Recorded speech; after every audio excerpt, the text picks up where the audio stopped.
Isang concert for a cause ang isinagawa kagabi ni Kuya Daniel Razon sa Manila Hotel Fiesta Pavilion kalinsabay ng pagdiriwang ng kanyang ika-31 taon sa serbisyo publiko. Ito ang balita ni Grace Casin.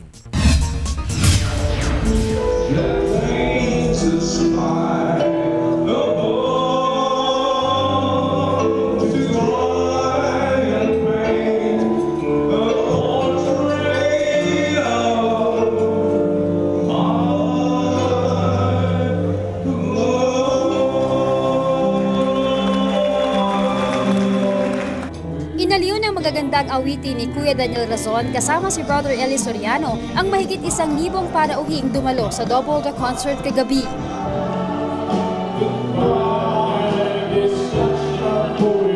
Pati ang audience nakisabay rin sa pag-awit ng mga paboritong love song ni Kuya Daniel.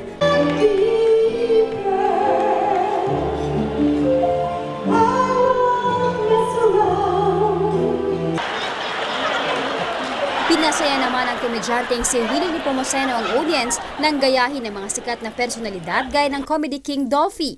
Gusto kong bumati sa inyong lahat, Kuya Daniel. Alam niyo, hindi ko dapat tawagin Kuya ito dahil ang barkata ko talaga si Brother Eli.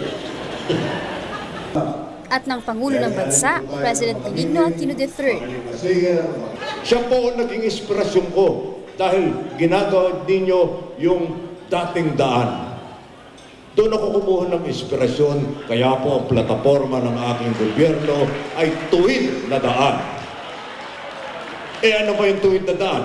Di yan isasailalan doon sa dating daan. Hindi ba?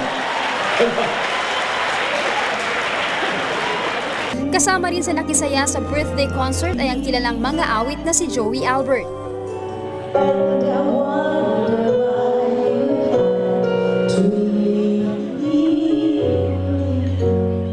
Successful siya at saka maganda po yung ang ano po kasi dito yung concert with the cause talaga concert na na-entertain ka na tapos may mga benepisyo ka pang makukuha.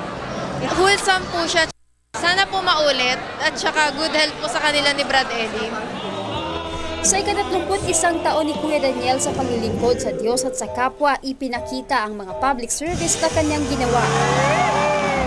Gaya ng araw-araw na pagbibigay ng libreng gamutan sa klinik ni Kuya Daniel na ngayon ay nasa ika-7 taon na. Libreng pag-aaral para sa mga estudyanteng walang kakayahang makapag-aral sa pamamagitan ng La Verdad Christian College.